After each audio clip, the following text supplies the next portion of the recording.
Nilikuwa naona hii nywele yangu, si unaona imechapa chapa. Nilikuwa naomba pesa at least niende salon. Ati kuchapa.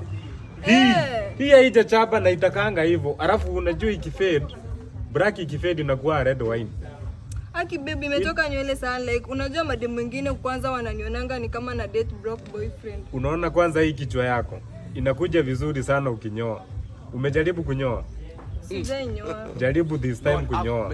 Nikinyoa nitakaa poa. Hii kichwa inakuja vizuri sana na cut. Aki baby.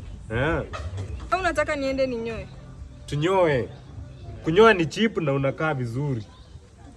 Think about it. Hii kifedi hivi hii kara inaitwa red wine.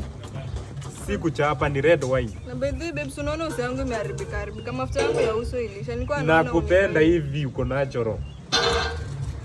Unajua ukioni pimples zimeanza kuja na msichana at least unafaa uko unafanya ka facial. Watu smooth hawapendangu. Sisi wanaume hatupendi wanawake smooth. Aki babe. Tunajua ni makeup. Tunapenda wanawake natural. Sasa tufanye hivi, twende sasa kinyozi. Utakaa vizuri sana. No ujiamini.